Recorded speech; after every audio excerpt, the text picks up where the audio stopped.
জান্নাতটা কত সুন্দর বড় নিয়ামত। ওর দয়ার আল্লাহ এত মজা লাগতেছে রে আল্লাহ, দয়া করে জান্নাতে কি বের করে দিবা।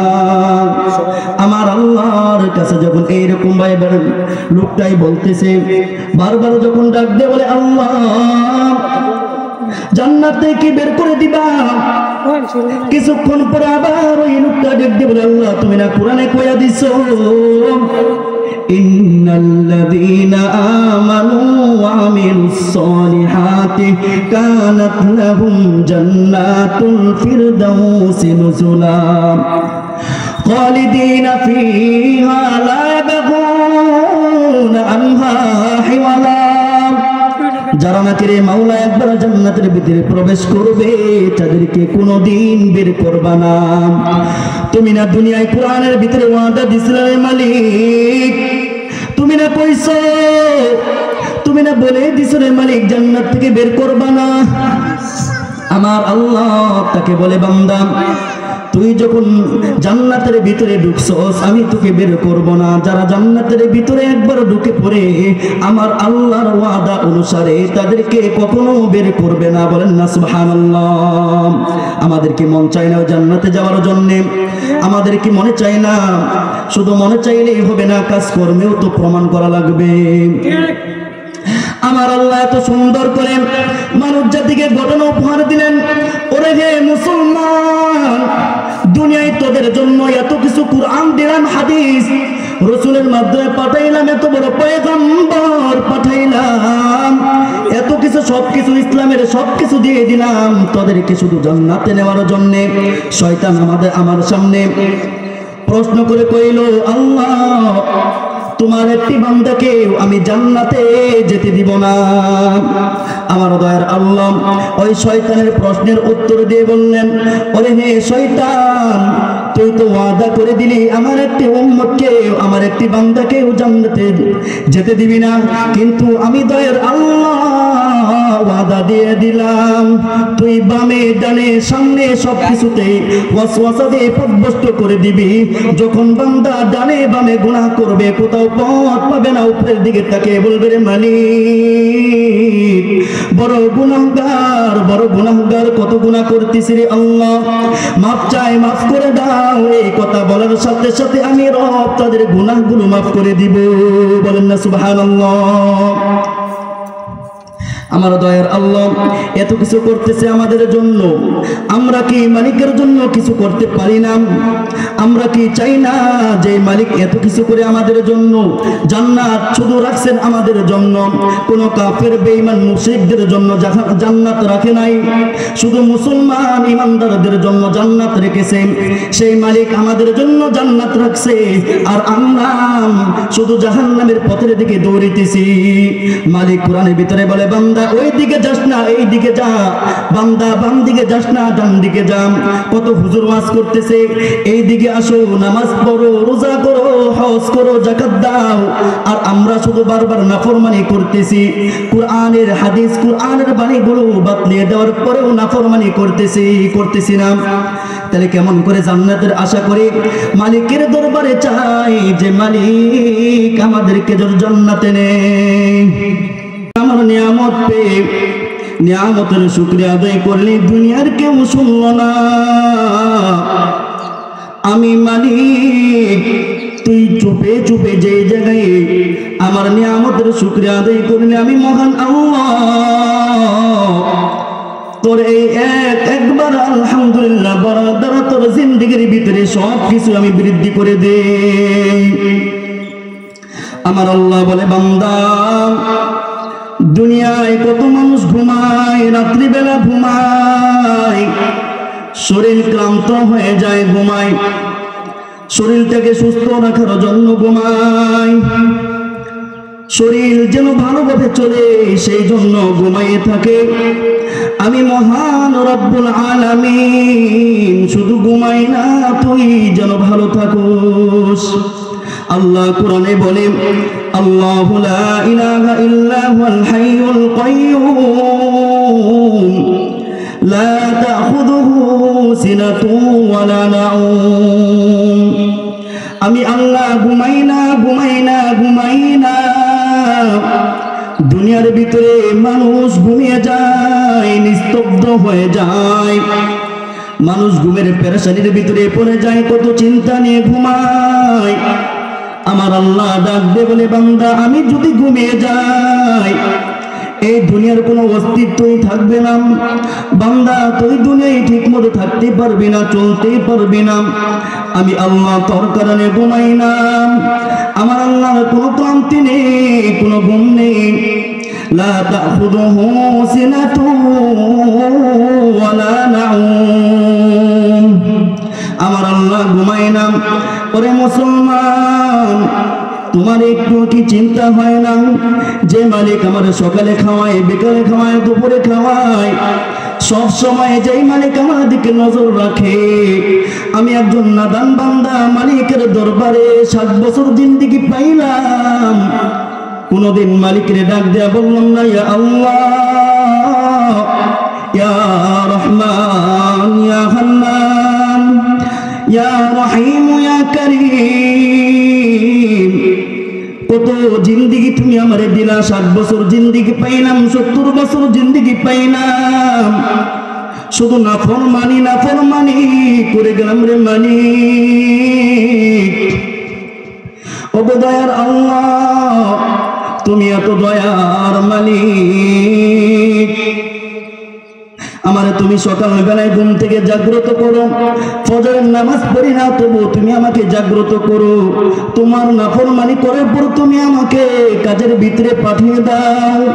আমাকে হঠাৎ অ্যাক্সিডেন্ট থেকে বাঁচিয়ে রাখো, আমাকে মৃত্যু থেকে বাঁচিয়ে রাখো আল্লাহ। আমাকে দুনিয়ার কোনো সমস্যায় ফেলাও না। নাফরমানি করে করে এই পর্যন্ত আইলাম রে মালিক, তবুও তোমার সঠিকভাবে চিনলাম না। আমার আল্লাহ বলে, বান্দা তোদের জন্য তো আমার নাম হলো রহমান, আমার নাম হলো গফফার, আমার নাম হলো রহিম, আমার নাম হলো করিম। আমার দয়ার আল্লাহ, আপনি আমাকে এত সুন্দর জীবন দান করলেন শুধু তিনার রহমান নামের উসিলার কারণে। এত সুন্দর জীবন আমি পাইলাম তিনার শুধু নাম রহিম থাকার কারণে। আমার দয়ার আল্লাহ, আপনি আমাকে আপনাকে যে হায়াতটুকু দিয়েছে মনে করতেছি বড় বাহাদুর হয়ে গেছি, দুনিয়ার বড় বাদশাহ, দুনিয়ায় বড় বাহাদুরি করতেছি। আমার আল্লাহ ডাক দিয়ে বলে, বান্দা তোরে শুধু আমি এতটুকু জীবন দিয়েছি শুধু আমার নাম রহমান, আমার নাম রহিম, আমার নাম গফফার থাকার কারণে। আমার দয়ার আল্লাহর এত সুন্দর নামগুলো থাকার কারণে দুনিয়ার বেঈমান মুশরিকগুলো চলাফেরা করে নাফরমানি করার পরও চলতেছে, ফজর নামাজ আদায় না করার পরও চলতেছে, বারবার শুধু নাফরমানি নাফরমানি। শুধু আমার রবের নাম রহমান রহিম গফফার থাকার কারণে। ওরে মুসলমান, একটু কি চিন্তা হয় না যে মালিক এত সুন্দর করে আমার খাওয়াইতেছে, চলাইতেছে, দুনিয়ার ভিতরে সব কিছু করতেছি, এই মালিকের জন্য কিছু করার দরকার। ওরে মুসলমান, আর কতদিন ঘুম থেকে জাগ্রত হয়ে থাকবা? আর কতদিন এমন ভাবে নাফরমানি করবা? একটু কি দিলের ভিতরে মায়া হয় না যে মালিক আমাকে এত কিছু করতেছে, সেই মালিকের নাফরমানি করি? দুনিয়ার ভিতরে দেখা যায় কোন মানুষ যদি ধনী থাকে, একজন গরিব তার ভিতরে কর্মচারী থাকে। ওই ধনী ব্যক্তি যদি কর্মচারীকে চাওয়া মাত্র সব কিছু দিয়ে দেয়, যখন টাকা চাই টাকা দেয়, সন্তানের পড়ালেখার জন্য খরচ চাই তাও দিয়ে দেয়, যখন যা চাই সব কিছু দিয়ে দেয়। যখন একবার নাফরমানি করে তখন দুনিয়ার ভিতরে মালিক ডাক দিয়ে বলে, তুই যখন আমার কাছে যা চাইতে আমি সব দিয়ে দিতাম, তোর সন্তানের জন্য টাকা চাইতে আমি দিয়ে দিতাম, তোর স্ত্রীর জন্য যা কিছু চাইতে আমি দিয়ে দিতাম, তোর বাড়ি করবি টাকা চাইছিলাম, আমার কাছে সব কিছু দিয়ে দিতাম, সব দিয়ে দে, তারপরে তুই নাফরমানি করলি। এই একটিবার কথা না আমার কারণে, নাফরমানি করার কারণে দুনিয়ার ভিতরে ওই কর্মচারীকে ওই ধনাত্ম ব্যক্তি তার থেকে বাদ দিয়ে দেয়, তার কর্মচারী থেকে বরখাস্ত করে দেয়। আমার দয়ার আল্লাহর কত নাফরমানি করলি দুনিয়ার ভিতরে থেকে। আমার আল্লাহ বলে, বান্দা আমি ছাড়া তো আর তোর কোনো রব নাই, আমি ছাড়া তো তোর আর কোনো মালিক নাই। আমি আল্লাহ যদি তোকে বাদ দিয়ে দেই তোর যে আর কেউ থাকবে না, এই জন্য আমি মালিক তোর কাছে টেনে নে। এরপরেও মানুষগুলো নাফরমানি করে, এরপরেও বেঈমানি করে, নামাজ পড়ে না, রোজা রাখে না, হজ করে না। হুজুররা বারবার ডাকে, আসো ইসলামের ধর্মের ভিতরে আসো, আসো ইসলামের ভিতরে আসো, আসো জান্নাতের পথে আসো, আসো রসুলের পথে আসো, পয়গম্বর যে হাদিসগুলো বাতলে দিয়েছে আসো সেই হাদিসগুলো মানি। ওরে মুসলমান, এতবার বলার পরেও তোমার দিলটা কি নরম হয় না? এত দিলটা কি নরম হয় না? দুনিয়ার ভিতরে তুমি একজন মালিকের কাজ করার সাথে সাথে নাফরমানি করলে সেই মালিক তোমাকে বরখাস্ত করে দেয়। আমার মালিকের এত নাফরমানি করতেছো, তবু তোমাকে মালিক দুনিয়ার থেকে বিতাড়িত করে না। গাড়ির ভিতরে চলাফেরা করতেছো, নাফরমানি করার পরেও দুনিয়ার থেকে ঘুম থেকে জাগ্রত হইতেছো। এত বড় নাফরমানি করো, আমার মালিক তোমাকে হঠাৎ মৃত্যু দেয় না। আল্লাহ তোমাকে কত ভালোবাসেন, কিন্তু তুমি তো একবারও মালিককে ডাকো না। আমার মালিক তোমাকে 5 বেলা এলানের মাধ্যমে ডাকে দেয়, মুয়াজ্জিন তোমাকে ডাকে, আল্লাহু আকবার, আল্লাহু আকবার। এতবার মুয়াজ্জিন এতবার বলে যে আল্লাহ সবথেকে বড়, আল্লাহ সবথেকে বড়। আসো নামাজের দিকে আসো, আসো কল্যাণের দিকে আসো। মুয়াজ্জিন কত জায়গায় মসজিদের ভিতরে যে ডেকে ডেকে ডাকে তোমাদেরকে, কখনো তোমরা মসজিদে যাও না, মালিকের ডাকে সাড়া দাও না। আজকে দুনিয়া থেকে তুমি নিজের জীবনটার নামে ফয়সালা করতে পারবা। হায় কত আফসোস, কত নাফরমানি করতেছি, মালিককে ডাকে না, মালিক আমাকে কত ডাকে। দুনিয়ার ভিতরে কত নাফরমানি করতেছি, এতবার নাফরমানি করা সত্ত্বেও আমার মালিক আমার উপরে আযাব দেয় না, লানত দেয় না মালিক আমার উপরে, গজব ফালাই না আমার উপরে। শুধু তিনার নাম রহমান রহিম গফফার থাকার কারণে। আজকে যদি তিনার নাম গফফার রহিম কারীম না থাকতো মুসলমান, সাথে সাথে তোমার উপরে আজকে দেখতে নূহ আলাইহিস সালাতু ওয়াস সালামের জাতির মতো, হুদ আলাইহিস সালাতু ওয়াস সালামের জাতির মতো তোমাকে আজকে আমার রব এই জমিনটাকে উল্টে ধূলিসাৎ করে দিতেন। ওরে হে মুসলমান, শুধু তাই নয়, মালিক আমাকে ডাক দিয়ে বুঝিয়ে দেয়, আমাদেরকে ডাক দিয়ে বুঝিয়ে দেয়, ও হে মুসলমান, ও শেষ নবীর উম্মত, এত নাফরমানি করতেছো দুনিয়ার ভিতরে, বারবার বড় বেয়াদবি, এত কিছু সত্ত্বেও তোমাকে আমি কেন ধূলিসাৎ করি না, কেন লানত দেই না? তোমার পয়গম্বর জনাবে মুহাম্মদুর রাসূলুল্লাহ আমাকে ডেকে ডেকে বলে, দয়ার আল্লাহ, আমার উম্মত 60 বছর জিন্দেগি পাইবে, 70 বছর জিন্দেগি পাইবে রে মালিক, বড় নাফরমানি করবে, সাথে সাথে তোমার আসমান থেকে আযাব দিও না। আমার আপনার রাসূল দোয়া করার কারণে আমাদেরকে লানত দেয় না, আযাব দেয় না, শুধু রাসূলের দোয়ার কারণে, দোয়ার বরকতে আজকে যদি আমরা সুন্দরভাবে চলি, সুন্দরভাবে থাকি, আমার আপনার নবী জনাবে মুহাম্মদুর রাসূলুল্লাহ সাল্লাল্লাহু আলাইহি ওয়াসাল্লাম বড় খুশি হইবেন, আমার জন্য আপনার জন্য জান্নাতের সুপারিশ করবেন। কিন্তু বারবার নাফরমানি, দাড়ি রাখো না, নামাজ পড়ো না, রোজা রাখো না, হালাল ভাবে চলো না, ফাস্তাযহারাহু ফাহাল্লা হালালাহু ওয়া হারামা হারামাহু, হালালকে হালাল জেনে হারামকে হারাম জেনে দুনিয়ার ভিতরে চলো না, বড় নাফরমানি করো। আর এই নাফরমানি করার পর কেমন করে চিন্তা নেও যে মালিক আমাদেরকে জান্নাত দিবেন? কোশ্চিন কালো এটা হতে পারে না যে বারবার নাফরমানি করো, রাসূলের সুন্নাত মানো না, এত কিছু সত্ত্বেও জান্নাতের আশা করো, এটা কেমন বোকামি। মাছ যদি চিন্তা করে পানি থাকবো না, জমিনে চলাফেরা করব, যেমন ভাবে মাছ মারা যাবে। একজন মানুষ মুসলমান হয়েও নামাজ পড়ে না, মুসলমান হয়েও যাকাত দেয় না, মুসলমান হয়ে মানুষের পাশে দাঁড়ায় না, মুসলমান হয়ে মাদ্রাসার প্রতি টান থাকে না, সে আবার কেমন করে জান্নাত পাইতে পারে? দুনিয়ায় কত উদাহরণ মালিক আমাদেরকে দিয়ে দিলেন যে হে মুসলমান, একটু দুনিয়ার দিকে তাকাও, একটু দুনিয়ার দিকে তাকাও, যে আমি মালিক কত রহমত তোমাদের উপরে বর্ষণ করতেছি, এতবার পরীক্ষা নিতেছি, এত কিছু করতেছি, যে একটু বান্দা পরিবর্তন হও, শিখো। কুরআনের ভিতরে এত কিছু আমি বলতেছি, আমি আল্লাহ রব, আমি আল্লাহ মালিক, আমি আল্লাহ রহমান, আমি আল্লাহ রহিম ও করিম, আমি দয়ার আল্লাহ। গুনাহ করবা, মাফ চাইবা, আমি আল্লাহর সাথে সাথে মাফ করব। আজকে আমরা মুসলমান, নামাজও পড়ি না, মালিকের দরবারে মাফটাও চাইতে পারতেছি না, শুধু অবহেলা, শুধু অবহেলা, ঘুরতেছি ফিরতেছি খাইতেছি। মনে হয় এটাই আমার জীবন, কোশ্চিন কালেও হতে পারে না। মুসলমান, যখন তোমার হায়াতটুকু ফুরিয়ে যাবে তখন তোমার চিন্তা হবে, হায় আফসোস, দুনিয়ায় কি করলাম। মালিক তোমাকে হায়াত দিছে সুস্থ থাকা অবস্থায়, মালিকের জন্য একটু নামাজ পড়ো, একটু দোয়া করো, কুরআন পড়ো। যখন মালিক তোমাকে অসুস্থর ভিতরে ফালায়, অসুস্থ থাকো, তখন মালিককে চেনো। এই চেনার দ্বারা তো কোনো ফায়দা আসতে পারে না। তখন তুমি নামাজ ধরো, তখন চিল্লা দাও, তখন কুরআন পড়া শিখো।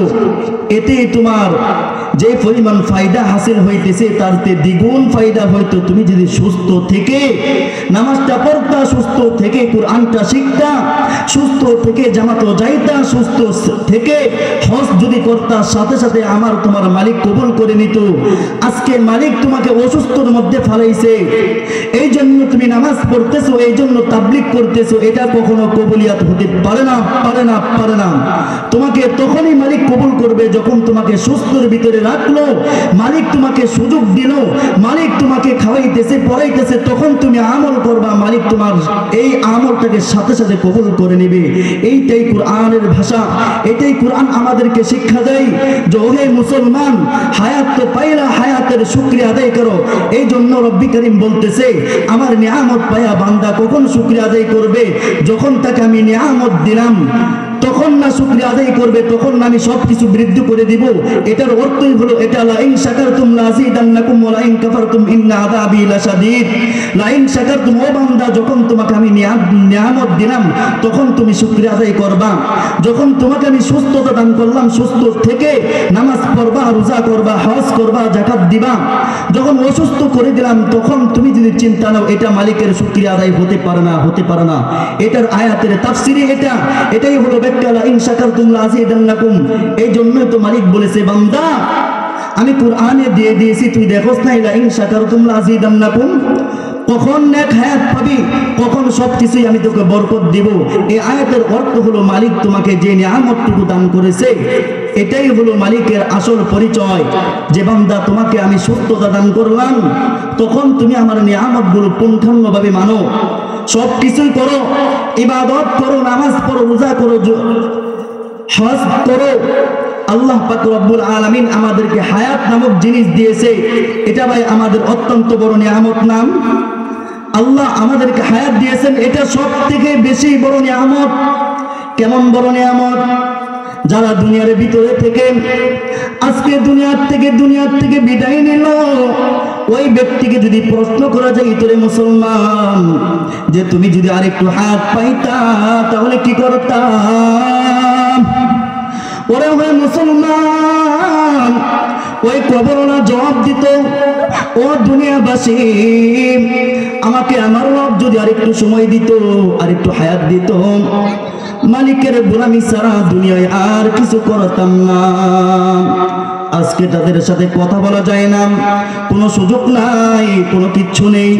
এই জন্য আজকে আমরা হায়াত নামক জিনিস বুঝতেছি না। আজকে আমরা ডাক্তারের কথা সাথে সাথে বিশ্বাস করতেছি, কারণ এটা নগদ প্রমাণ।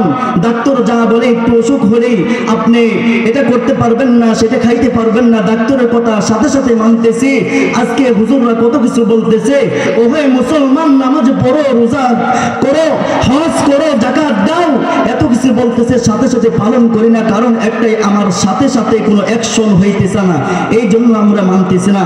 ও মুসলমান, পরীক্ষার হলো কখনো ছাত্রদেরকে ধমক দেওয়া হয় না, যদিও ভুল লেখে এটা আমরা উস্তাদরা সাথে সাথে ছাত্রদেরকে বলি না পরীক্ষার হলে যে কি লিখতেছো, ভুল লিখতেছো, এটা পরীক্ষার হলো কখনো বলে না। আমার আল্লাহ, আপনার আল্লাহ সাথে সাথে আপনাকে বলবে না ওহে মুসলমান যে এটা দুনিয়া, এই জন্য মালিক বলবে না যে বান্দা শুধরিয়ে যাও, শুধরিয়ে যাও। পরীক্ষার হল চলতেছে, আমরা দুনিয়ায় আসছি শুধু পরীক্ষার জন্য, মালিক আমাদেরকে পরীক্ষা করার জন্য পাঠাইছে, এটাই আমাদের নিজাম। আমরা যদি পরীক্ষার হলো পাস করতে চাই, তাহলে দুনিয়া থেকে আখিরাতের জন্য জান্নাত কামাই করতে হলে এখন থেকে প্রস্তুতি গ্রহণ করা লাগবে রে মুসলমান। দুনিয়ায় হায়াত পাইছো, এখন থেকে প্রস্তুতি গ্রহণ করো যে মালিক আমাকে যে সুযোগ দিল, হায়াত নামক জিনিস দিল, শুকরিয়া আদায় এখন করতে হবে। যখন অসুস্থ হব, দুনিয়ার থেকে বিদায় নেবে, তখন তো আর কোনো সুযোগ নেই।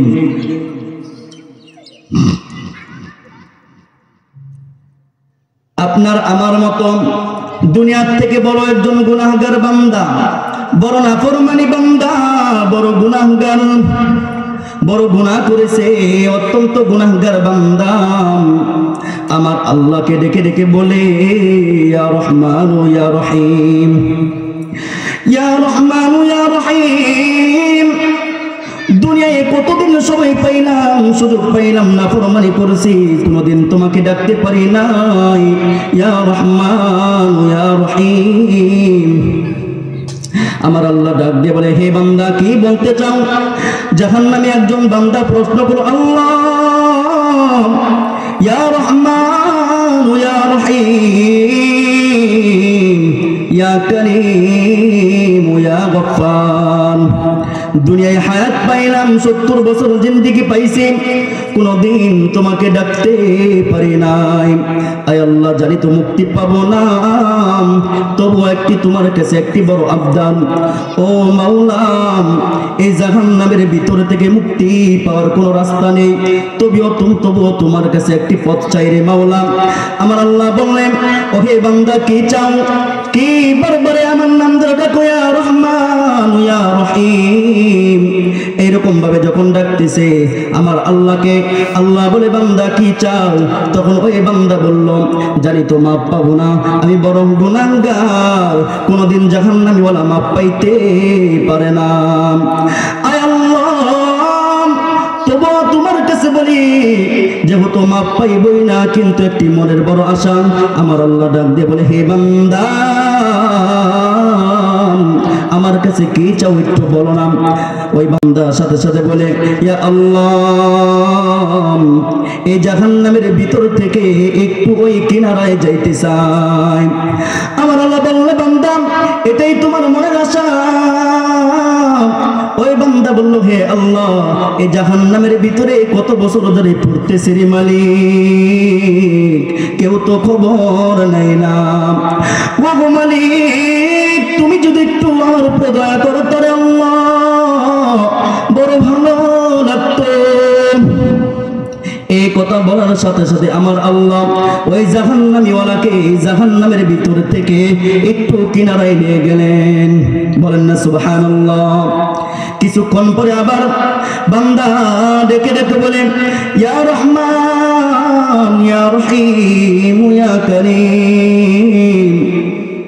জাহান্নামের ভিতর দিয়ে কিনারাই তো আল্লাহ এখন যেমন মানতেছে না, এখন যে বড় অশান্তি লাগতেছে। আয় আল্লাহ, মনে শান্তি আসতেছে না। আল্লাহ বলে, বান্দা কি চাও? আবার কেন ডাকো? ওই বান্দা কিছুক্ষণ পরে আবার ডাক দিয়ে বলে, ইয়া হান্নান ইয়া রহিম। কিনারা তো আল্লাহর মালিক। ওই যে কত সুন্দর একটি গাছ দেখা যায়, এত সুন্দর, এত ঝিকমিক করতেছে রে মালিক। ওই গাছের নিচে যদি আমাকে নিতা বড় ভালো লাগতো। আমার আল্লাহ বলে, বান্দা এতটুকুই আশা। ওই বান্দা যখন বলল, হে আল্লাহ, আমার এতটুকুই আশা, আমার আল্লাহ সাথে সাথে তাকে ওই জাহান্নাম জাহান্নামের কিনারা থেকে ওই গাছতলায় নিলেন। বলেন না সুবহানাল্লাহ। ওই বান্দা গাছতলে যাওয়ার পরে কিছুক্ষণ পর আবার ডাক দিয়ে বলতেছে, ইয়া রহমান ইয়া রহিম ইয়া করিম ইয়া গফফার। আমার আল্লাহ আবার সাথে সাথে বলে, হে বান্দা, আবার কেন নাম ধরে রাখতেছো? কেন আমার এত সুন্দর গুণগুলো ধরে রাখতেছো? করে আল্লাহ, দুনিয়ায় থেকে তোমার ডাকতে পারিনি, তোমার নাফরমানি করেছি, তোমাকে এখন ডাকতেছি রে আল্লাহ। জাহান্নামের ভিতরে ছিলাম, কিনারায় আনছো, কিনারায় আনার পর এখন গাছতলায় আনছো রে মালিক। এই গাছতলায় আসার পরে মনটা আরো অস্বস্তি বোধ করতেছে, অস্বস্তি বোধ করতেছে রে মালিক। মন বড় ছটফট করে, আর ভালো লাগতেছে না মালিক। এত সুন্দর একটি ঘর দেখা যায়, এত সুন্দর লাগতেছে ঘরটা। ওরে মালিক, ওই ঘরের ভিতরে কি রাখছো? এত আবহাওয়া সুন্দর, মজা লাগতেছে রে আল্লাহ। ওই ঘরের ভিতরে যদি আমাকে একটু নিতে, আমি ডুববো আর সাথে সাথে বের হয়ে পড়বো। আমার আল্লাহ ডাক দিয়ে বলে, বান্দা শুধু ডুববি আর বের হয়ে পড়বি? বান্দা কয়, হে আল্লাহ, সাথে সাথে ডুববো আর বের হয়ে পড়বো। আমার মালিক কয়, ঠিক আছে, তোকে আমি ঢোকার অনুমতি দিলাম। আমার আল্লাহ জান্নাতের দরজাটা খুলে দেয়, আর বান্দা সাথে সাথে ঢুকে শুধু দৌড় আর দৌড় দৌড় পারতেছে। আমার আল্লাহ